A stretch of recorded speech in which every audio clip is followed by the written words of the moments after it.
Welcome to As We Eat, where we explore the intersection of food, family, history, and culture. We think there's something magical that happens when people get together and share food. Conversations seem to happen a little more naturally. We talk about our commonalities and our differences. We share stories, memories, and recipes. And we'll use food to take a journey that explores our human experience. Share some fun facts and some that aren't so fun. Talk about food history and how food connects and defines us. So if you've ever eaten, prepared, or shared food, then this podcast probably has something for you.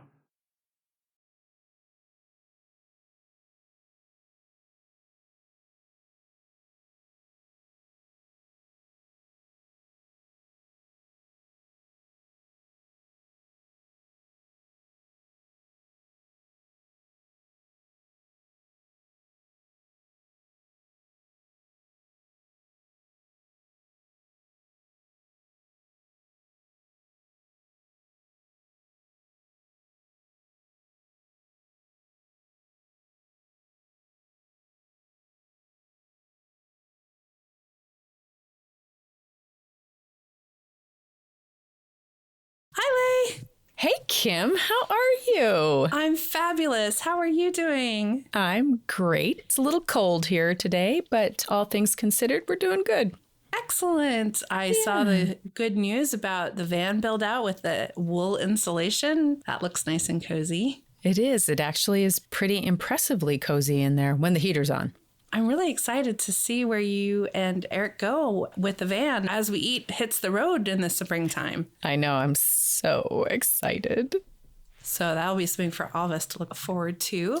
Oh, we'll be bringing lots of fun stories and recipes and fabulous destinations as we take it on the road. Taking it on the road. Today, I thought it would be really awesome if we could talk about the Jewish holiday of Purim. I think that's a great idea. This is really an interesting holiday. It's not something that I'm very familiar with, so doing some research on it was a lot of fun. I learned a lot. Me too. I've said before, I'm a little bit of a heathen when it comes to religion. Missed all the classes growing up, so been able to fill in the gaps as an adult. Learning about Purim has been really interesting, and I'm really excited about what I learned, and I'm really excited to share that with you. I can't wait to hear. Okay, I'm going to give you an animated history of Purim as understood by me, Kim. Purim is a Jewish holiday celebrating the saving of the Jewish people from genocide at the hands of Haman in the 5th century BC. I'm going to introduce Haman in a second here. Purim's name derives from the Hebrew word for lot, or stone, and this is why it is known in English as the Festival of Lots. And the lots are going to factor in a minute here as well. The story of Purim comes from the book of Esther, also known as the Megillah. Esther was the wife of Persian king Ahasuerus, also known as Xerxes I or Artaxerxes I of Persia. Haman was his chief minister and was incensed that Mordecai, who is a Jewish hero and also Esther's adopted uncle, refused to bow to him in acquiescence. So anytime they got together, Mordecai refused to sublimate himself to Haman, and that made Haman really angry. In anger, Haman convinced the king that all the Jews living in the Persian Empire, which is modern-day India to Iran, it was a pretty big kingdom, that all the Jews living in the Persian Empire, so huge area, were rebellious and evil and that they all deserved to be killed. And the king, after listening to Haman go on for some time about this, decided, fine, I give you my permission. And so Haman began his preparations to kill all the Jewish people. And to do this, he cast lots, or Purim, to select the date that this massacre was going to basically go down. And that was the 13th day of Adar in the Hebrew calendar. And Mordecai goes into mourning. He puts on sackcloth and covers himself in ashes, and he starts weeping and wailing in public. And other people start doing this as well,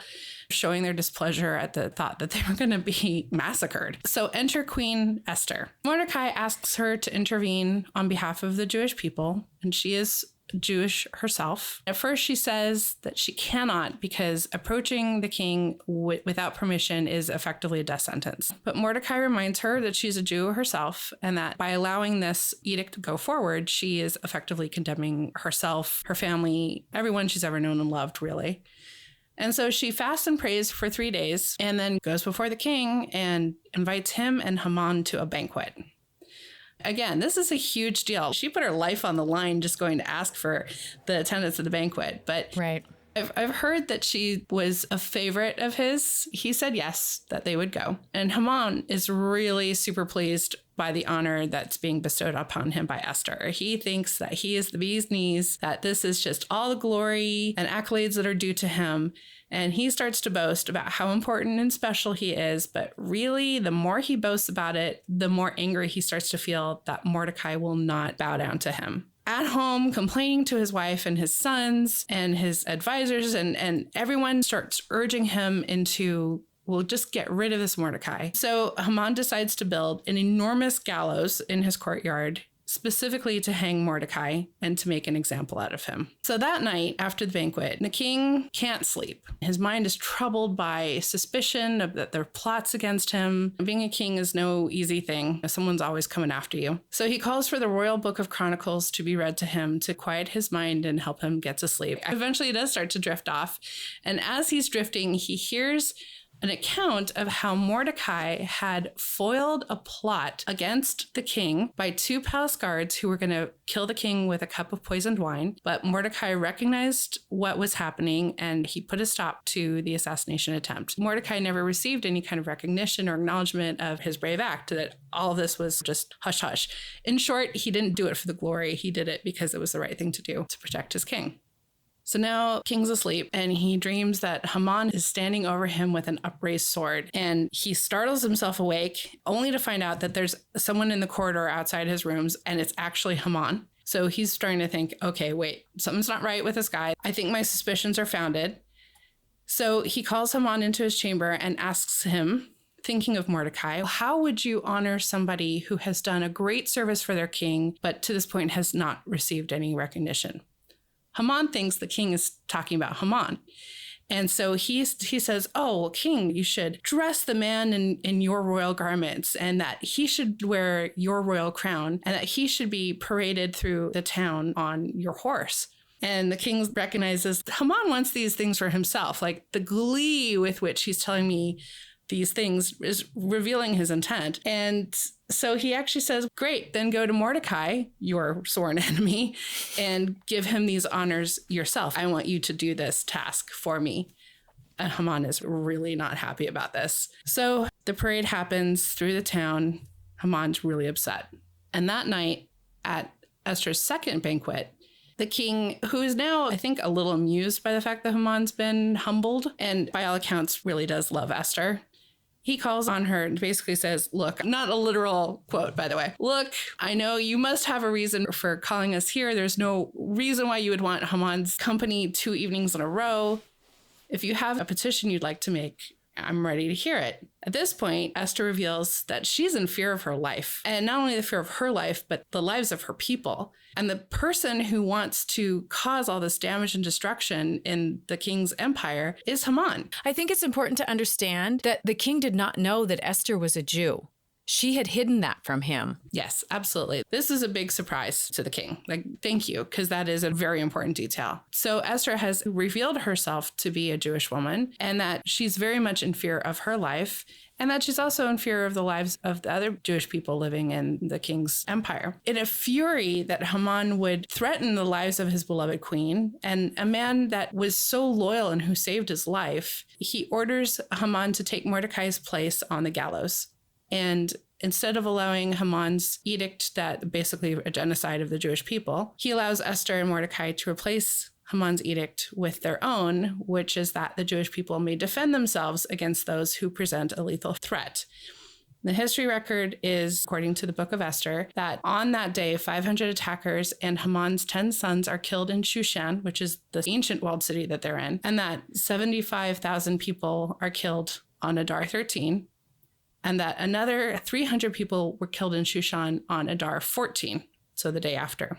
The record also shows that no spoils were taken. So the idea was that this was not a moment to get petty revenge or to kill your neighbor because you wanted their cow, that this was truly like meant to be an act of self-defense.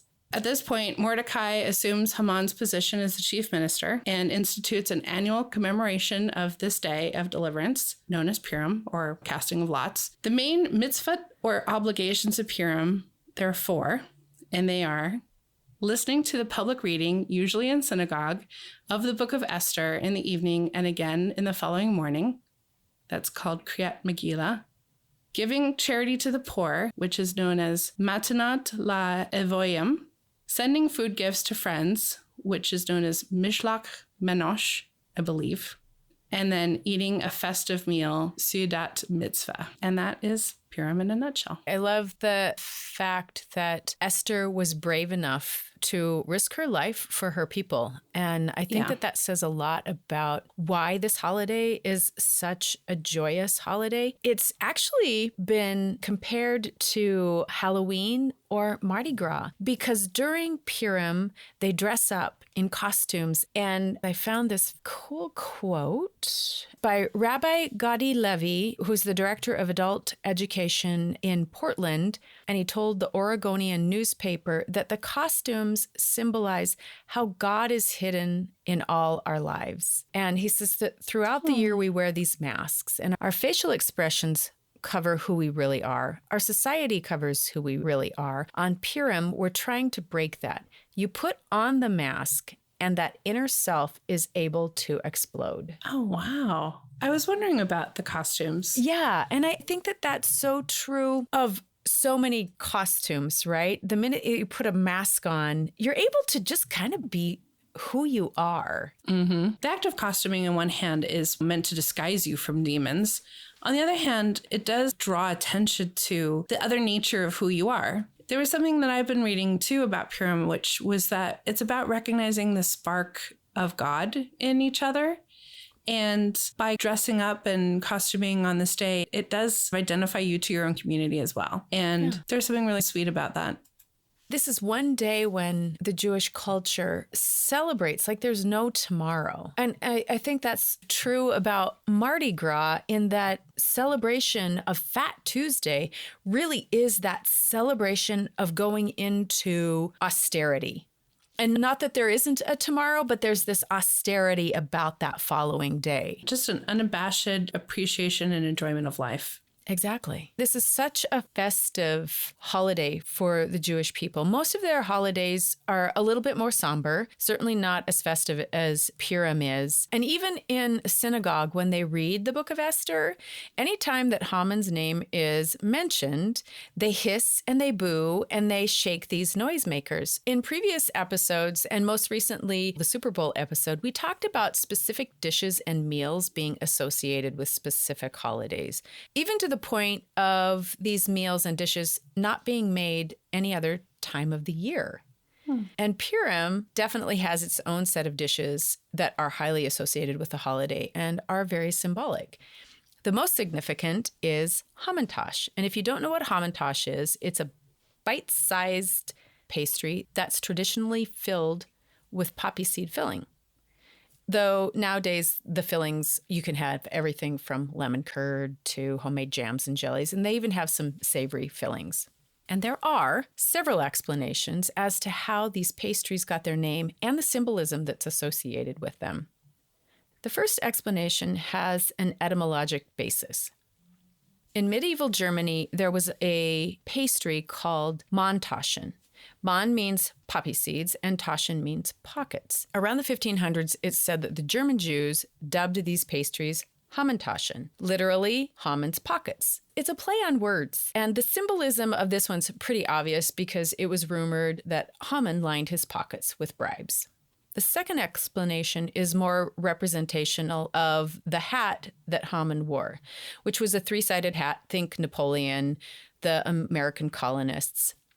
But history has some discrepancies about this one because this three-sided hat likely wasn't in vogue during Haman's time, so he probably didn't wear it. So what's more likely is that as these hats became more fashionable and they looked like Hamantaschen, that association lore was born, which is a lot like the laws of similarities that we talked about in the aphrodisiac food episode, like causes like. The third explanation is based on ancestry, and this relates directly back to our conversations that we had for New Year's episode and the curry episode when we talked about eating your luck, or ingredients that would impart onto you the qualities that were either absorbed by these ingredients or represented by these ingredients or dishes. In this case, the three corners of the hamantaschen represent Esther's three patriarchal ancestors: Abraham, Isaac, and Jacob, for whom she derived her strength. Though, personally, I'm going to say that she gained her strength and her perseverance from the matriarchal side. Sarah, whom God dubbed a mother of nations, and Sarah did not have children until after she was 90. Now that takes some strength. Rebecca, who, according to Genesis 25:22 through 23, carried two nations in her womb, two peoples separating within her, but one will be stronger than the other, and the older will serve the younger.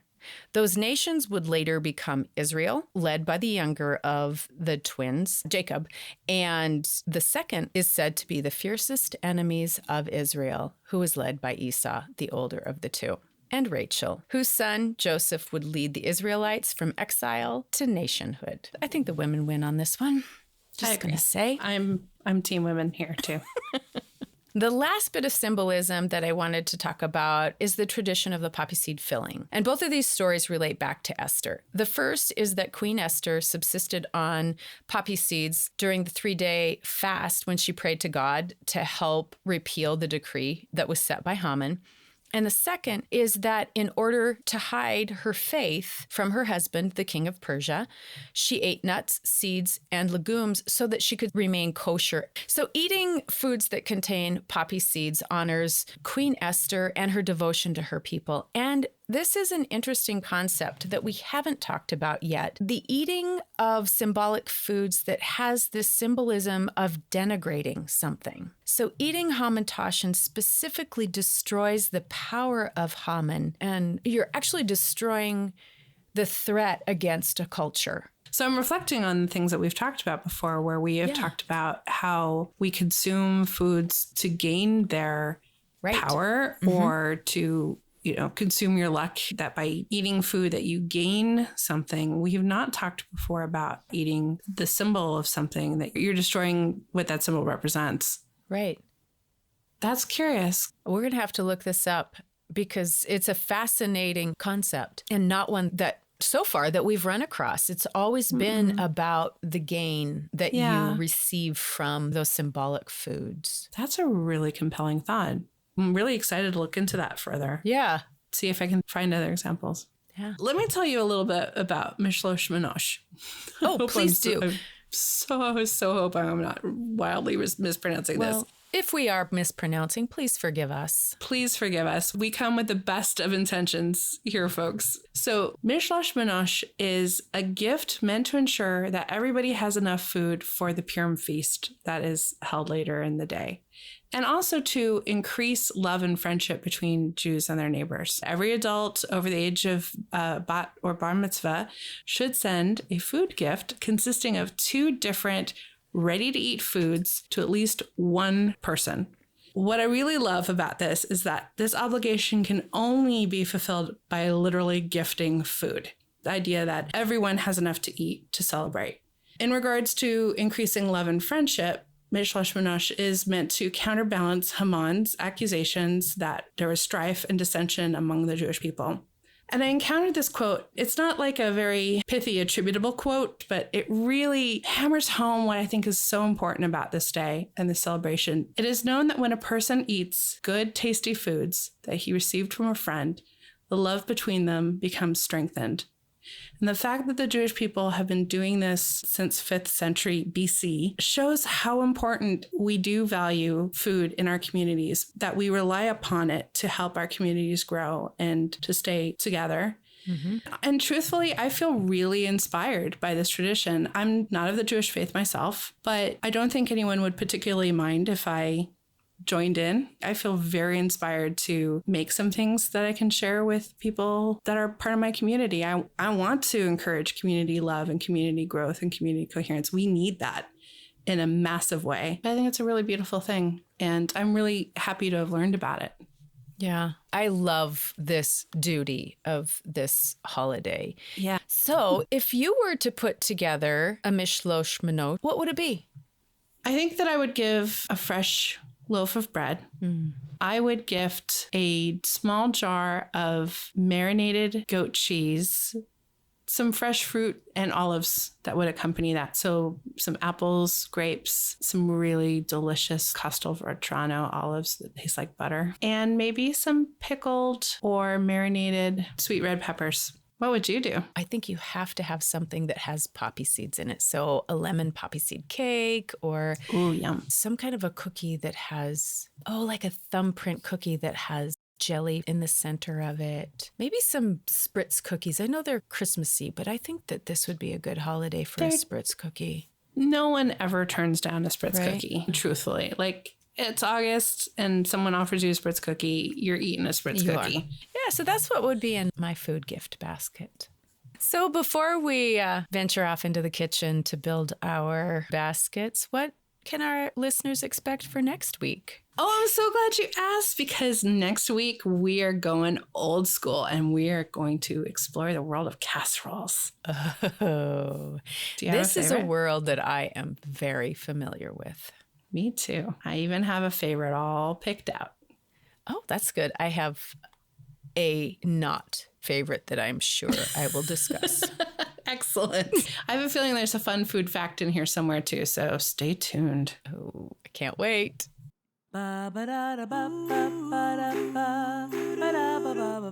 For more information about today's episode, check out our website at asweeat.com. Follow us on Instagram at asweeat and join our new As We Eat community on Facebook.